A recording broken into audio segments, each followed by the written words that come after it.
This video is part of our Wren and Martin grammar series, जिसका ये chapter 10 होता है रेन एंड मार्टिन का degrees of comparison. Degrees of comparison का part 1 आपको top right corner में मिल जाएगा। पार्ट 2 को देखने से पहले आपको पार्ट 1 देखना है। तो ये वाला वीडियो पार्ट 2 है और इसमें हम ये देखेंगे कि कंपैरेटिव और सुपरलेटिव बनते किन किन तरीकों से हैं। तो इंग्लिश ग्रामर में कंपैरेटिव और सुपरलेटिव मेजरली 5 तरीकों से बनते हैं। अगर ये 5 तरीके आपने अच्छे से समझ लिए तो आपके ज़्यादातर जो क्वेश्चंस हैं वो सही होंगे। और आप जब इंग्लिश स्पोकन इंग्लिश की भी बात होगी, जब आप इंग्लिश बोलोगे तो आप अच्छे से जो है डिग्रीज को यूज़ कर पाओगे।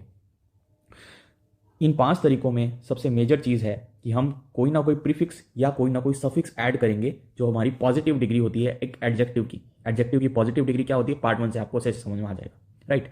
तो प्रीफिक्स क्या होता है? प्रीफिक्स वो होता है जो कि किसी वर्ड से पहले ऐड किया जाए, एडेड बिफोर अ वर्ड। सफिक्स क्या होता है? जो कि किसी वर्ड के बाद में ऐड करके उसका कुछ मीनिंग चेंज किया जाए। तो सफिक्स क्या है? Added after a word, right.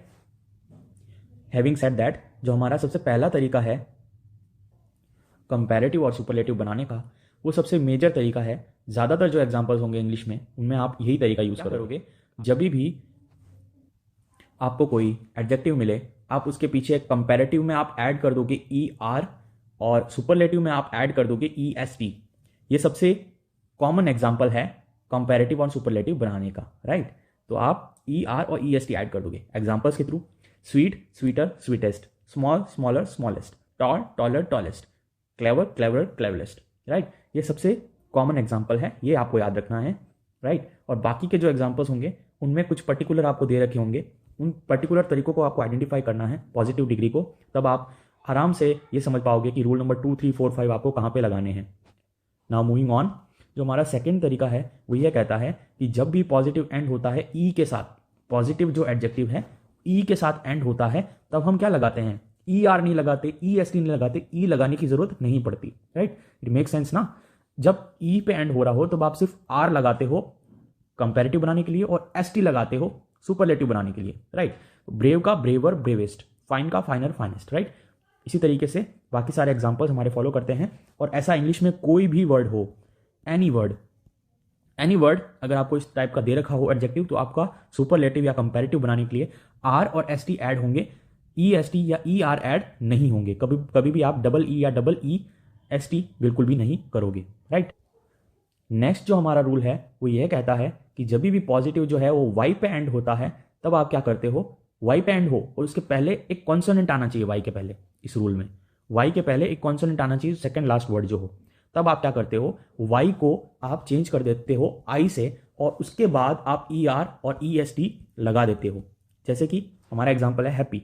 Happy में जो है हमारा वाई आ रहा है एंड में और सेकंड लास्ट वर्ड है पी, राइट। तो हम वाई को रिप्लेस कर दे रहे हैं आई से यहाँ पे, एंड ई आर और ई एस टी जो है हम एज इट इज लगा दे रहे हैं। बाकी सारे एग्जाम्पल्स इंग्लिश में जितने भी एग्जाम्पल्स ऐसे होंगे तो उनमें ये रूल आपका 100% आपको लागू होता हुआ दिखेगा, राइट। बस ये इतना सा रूल आपने याद रख लिया तो इस टाइप के एग्जाम्पल्स में आपके कहीं भी कोई गलती होने नहीं वाली।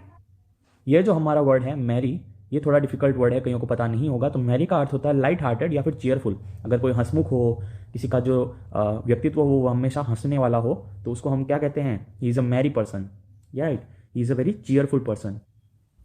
जब भी पॉजिटिव जो है वो एक सिलेबल का हो, यानी कि एक छोटा सा वर्ड हो जिसको हम एक बार में ही उच्चारण कर सकें, एक बार में ही हम उसको प्रोनाउंस कर सकें, a word which can be pronounced in single syllable, और एंड हो रहा हो किसी कंसोनेंट के साथ, कंसोनेंट यहाँ पे, और उसका जो पहला वाला वर्ड हो वो वोवल हो, राइट। एग्जांपल्स के थ्रू देखते हैं इस चीज़ को कि पहली चीज़ तो रेड को हम एक बार में आराम से प्रोनाउंस कर देते हैं ना। हमें कोई रेडिश या फिर ऐसा कोई वर्ड नहीं मिल रहा है जो लंबा वर्ड हो, ब्यूटीफुल, ऐसे कोई वर्ड्स होते हैं ना जो कि एक से ज़्यादा सिलेबल्स के हों, राइट। तो एक ही सिलेबल का वर्ड है रेड, तो रेड को जो हम प्रोनाउंस करते हैं तो एक बार में ही करते हैं। तो इसलिए यहाँ पे ये रूल अप्लाई होता है, कॉन्सोनेंट पे एंड होता है और वोवल इसके प्रीसीडेड बाय अ वोवल, यानी कि सेकंड लास्ट वर्ड जो है वो हमेशा आपका वोवल होना चाहिए इस एग्जांपल के लिए।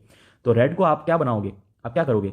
तो कॉन्सोनेंट जो होगा वो डबल हो जाएगा इस वाले एग्जांपल में, और ई आर और ई एस टी ऐड हो जाएगा। जैसे कि red, redder, reddest. Big, bigger, biggest. Hot, hotter, hottest. Thin, thinner, thinnest. तो इस टाइप के जितने भी एग्जाम्पल्स होंगे उनका कंपैरेटिव और सुपरलेटिव इसी टाइप से बनेगा, राइट। एक बार रिकैप करते हैं। जब भी पॉजिटिव जो हो वो एक सिलेबल का हो, यानी एक बार में ही उसको उच्चारण कर सके, और वहां पे एंड में उसके एक सिंगल कॉन्सोनेंट हो और जिसके जस्ट पीछे आपको एक वोवल मिले, सेकंड लास्ट वर्ड एक कॉन्सोनेंट होना चाहिए और सेकंड लास्ट वर्ड एक वोवल होना चाहिए, तब ये रूल अप्लाई होता है। और तब आप सिंपली आप क्या करते हो, कंपैरेटिव और सुपरलेटिव बनाने के लिए ई आर और ई एस टी ऐड करने से पहले आप जो कॉन्सोनेंट होता है उसको आप डबल करते हो और ये ई आर और ई एस टी ऐड हो जाता है। रेड में आप क्या करते हो, डी डबल हो गया रेडर, और उसके बाद E S T, E R और ई एस टी, राइट। तो इसी टाइप से कोई भी क्वेश्चन आए तो आप इसी टाइप से उसका सुपरलेटिव और कंपैरेटिव बनाओगे। हमारा 5वां रूल ये कहता है कि एडजेक्टिव जो भी 2 सिलेबल्स या 2 से ज़्यादा सिलेबल्स का हो तब वहाँ पे प्रीफिक्स मोर या मोस्ट ऐड होगा पॉजिटिव के पहले।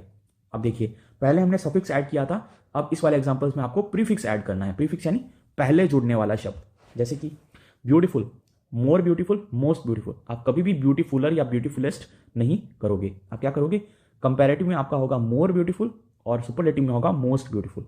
इसी टाइप से कोई भी लंबे चौड़े वर्ड्स हों जिनको आप एक बार में प्रोनाउंस नहीं कर सकते, उनमें 2 से ज़्यादा सिलेबल्स हों, तब आप क्या करोगे, मोर और मोस्ट लगा दोगे उसके पहले, जब भी आप कंपैरेटिव और सुपरलेटिव बनाओगे। इस वाले रूल में एक ट्विस्ट है छोटा सा। अब वो ट्विस्ट क्या है, वो ट्विस्ट ये है कि जब भी यूज़ करना हो मोर को तो 2 सिचुएशंस होती हैं, तो दोनों में आप अलग अलग तरीके से मोर को यूज़ करते हो। जैसे कि जब भी कोई सिंगल क्वालिटी हो 2 लोगों में, उसको आपको कंपेयर करना हो, तब आप क्या करते हो, बेसिकली आप 2 लोगों को कंपेयर कर रहे हो उस एक क्वालिटी के थ्रू। जैसे कि Varsha is more beautiful than Alka, Varsha जो है वो अलका से ज़्यादा सुंदर है। यहाँ पे 2 पर्सन आ रहे हैं ना, वर्षा और अलका, राइट। तो एक ही क्वालिटी की बात की जा रही हो, तब आप क्या करोगे, जो एडजेक्टिव होगा उसके पहले आप मोर लगाओगे, राइट।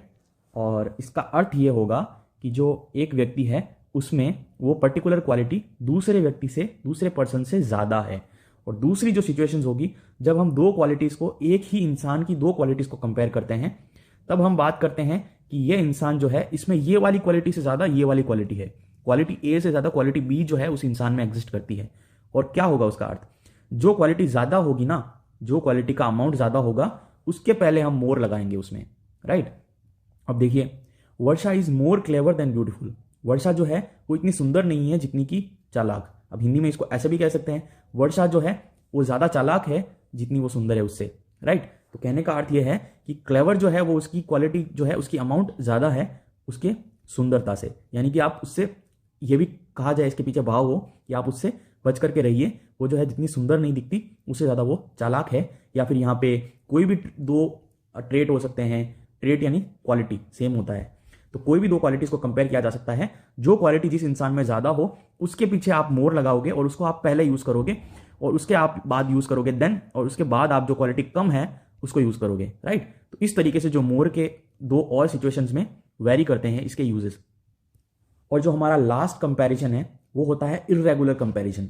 यहाँ पे जो कंपैरेटिव और सुपरलेटिव्स होते हैं वो पॉजिटिव से नहीं बनते हैं। यहाँ पे एक ही तरीका होता है कि आपको याद करने पड़ेंगे इस टाइप के एग्जांपल्स, और बहुत ही रेयर होते हैं, ये ज़्यादा नहीं होते, इंग्लिश में बहुत ही रेयर होते हैं। तो आप इसके अगर कुछ भी के करीब एग्जांपल्स आप याद कर लोगे धीरे धीरे करके, ये सब कॉन्शियसली होता है याद करना। जैसे जैसे आप स्पोकन इंग्लिश यूज़ करते हो, जैसे जैसे आप इंग्लिश की बुक्स वगैरह पढ़ते जाते हो, तो याद होती जाती हैं इस टाइप की चीज़ें। अब हम देखते हैं, गुड या वेल जो है वो पॉजिटिव में कहते हैं कि I hope you are doing well, I am doing well, I am good, ये टाइप से, राइट। ये हमारी पॉजिटिव एडजेक्टिव है। और जब हम इसको सुपरलेटिव या कंपैरेटिव करते हैं तो क्या करते हैं, कंपैरेटिव होता है बेटर और सुपरलेटिव होता है बेस्ट। इसी टाइप से बैड या इविल या इल, इन तीनों का ही जो कंपैरेटिव होता है वो एक ही होता है, वर्स, और सुपरलेटिव होता है वर्स्ट। इसी टाइप से लिटिल का कंपैरेटिव होता है लेस या लेसर, और सुपरलेटिव होता है लीस्ट, राइट। एक ही पॉजिटिव के आपके 2 या 3 कंपैरेटिव, 2 या 3 सुपरलेटिव, या फिर कई बार आपके मल्टीपल पॉजिटिव के एक ही सुपरलेटिव और कंपैरेटिव हो सकते हैं।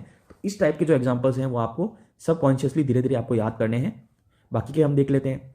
लेट जो होता है, किसी का लेट आना, उसका अर्थ ये भी हो सकता है लेटर, लेटर यानी बाद में, और ये लेटर, इस लेटर का अर्थ क्या होता है, इस लेटर का अर्थ होता है बाद में, और इसका भी अर्थ होता है बाद में। लेकिन लेटर का अर्थ होता है कि कोई काम को बाद में करना, प्लीज ट्राई लेटर, ये वाला जो सिंगल टी वाला ना, please try later, please come later. और जो दूसरा वाला लेटर है उसका अर्थ होता है कि अगर हम कहें कि रमेश एंड सुरेश, अगर हम इनको कंपैरिजन करें तो उसके बाद हम जब दूसरे सेंटेंस में इंग्लिश में यूज करते हैं, स्पोकन इंग्लिश में, तब हम कहते हैं the former is cleverer than the latter. इसका अर्थ क्या होता है इसका अर्थ ये होता है कि जो पहले वाला व्यक्ति है जिसकी हमने पहले बात की, रमेश, वो क्या है, लेटर, बाद में लिखे हुए वर्ड से, बाद में लिखे हुए नाउन से वो ज़्यादा क्लेवर है, राइट। तो इस तरीके से जब हम स्पोकन इंग्लिश यूज़ करते हैं या इंग्लिश के पैराग्राफ्स लिखते हैं तब हम इस वर्ड को यूज़ करते हैं, यानी बाद में लिखा हुआ, बाद में आने वाला, राइट। तो ये इसमें डिफरेंस है। फिर इसका जो सुपरलेटिव बनता है वो होता है लेटेस्ट या लास्ट, फिर फार का फादर, फारदेस्ट, ओल्ड का older, oldest, older, eldest, sorry यहाँ पे एल्डर होगा, यहाँ पे होगा एल्डर, राइट, ओल्डर, एल्डर और ओल्डेस्ट, एल्डेस्ट। यहाँ पे इस वाले एग्जाम्पल में एक छोटा सा डिफरेंस है, जब भी आप दो पर्सन्स को कंपेयर करोगे जो एक ही फैमिली के बिलोंग करते हो, जो एक ही फैमिली से बिलोंग करते हो, तब आप यूज़ करोगे एल्डर, और जो एक फैमिली से बिलोंग नहीं करते, दोस्त हो या कुछ और हो, वहाँ पे आप ओल्डर यूज़ करोगे। ये इंग्लिश का रूल है, अब है तो है। वहाँ पे आप क्या करोगे, जैसे कि मेरा बड़ा भाई, माई एल्डर ब्रदर, लेकिन he is older than me. अब मैं किसी और की बात कर रहा हूँ तो कहूँगा he is older than me, ना कि एल्डर देन मी। ये एक रूल है इंग्लिश का, आपको याद रखना है। फिर ओल्डेस्ट, एल्डेस्ट, राइट। इसी तरीके से इरेगुलर कंपैरिजंस होते हैं, तो आपको इरेगुलर कंपैरिजंस आपको याद करने पड़ेंगे। जितने भी एग्जांपल्स हैं बहुत ही रेयर होते हैं, एज आई सेड, राइट। तो that's all for this video and we will meet in our next topic and next video. Until then we are signing of.